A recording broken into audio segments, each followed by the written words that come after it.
I now want to call upon Lana Payne to deliver a few words.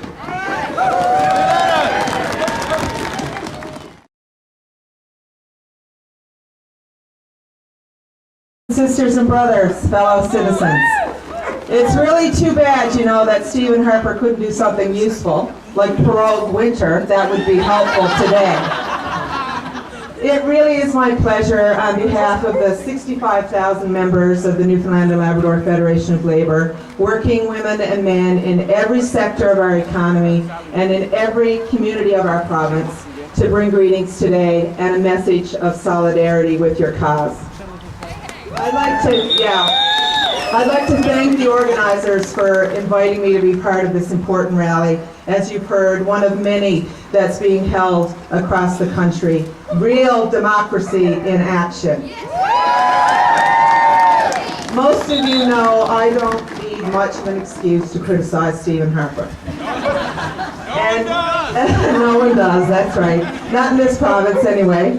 And that's really because he holds in contempt what the labor movement stands for.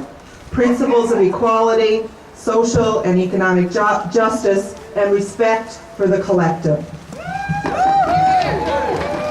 Before getting into my remarks, though, I would like to say that it really is an honor to be here today and in such impressive company as all of you, and in particular to be here on these steps with my good friend, a man I admire greatly, Richard Cashin, a great trade union leader whose leadership, passion, and vision knew no limits. And to be here on these steps is so appropriate. It was once our House of Parliament, the birthplace of our democracy, and the site of much protest, expression of democracy, and civil disobedience throughout our history.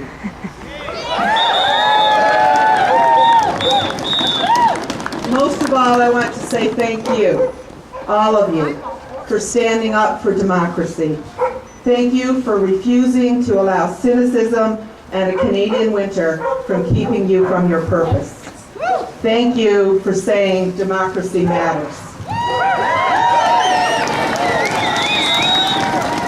Our Prime Minister has prorogued Parliament twice in just the past year, for no other reason than to save his own political behind and avoid accountability. He continues to put his own personal ambition ahead of our nation. But he made a strategic error both times. He underestimated just how upset Canadians would be. He underestimated the media backlash. He underestimated Facebook. But most of all, he underestimated the power of the collective.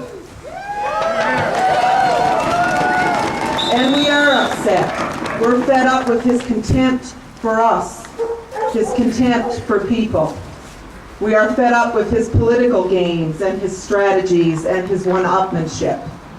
It's January in Canada and we're cranky and cold. Millions of working people across the country and over 200,000 in this province get up to work, get up in the morning, in the cold, and go to work. And they expect the same of their Prime Minister. We expect him to go and do his job, not run from it, and to be held accountable. When Parliament does resume on March 3rd, 36 bills that were being debated will be thrown out, wasting months of hard work by MPs and millions of dollars in lost time.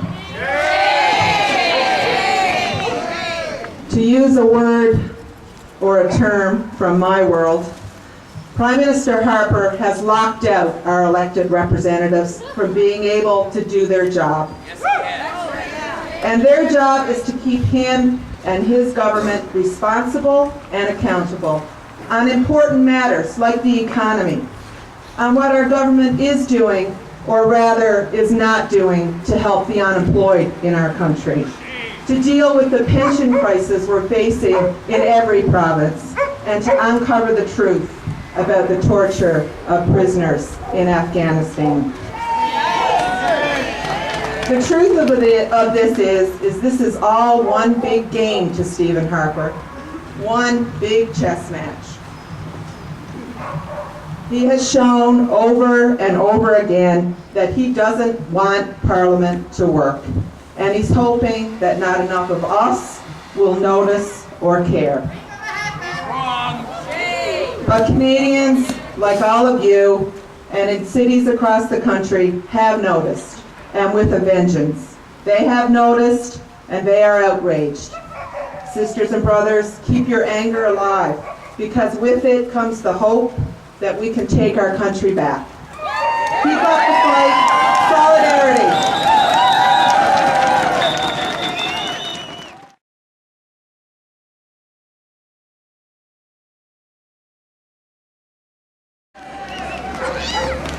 Now, first of all, put this thing in perspective. Newfoundland, as we then know it, does not have a long history of democracy.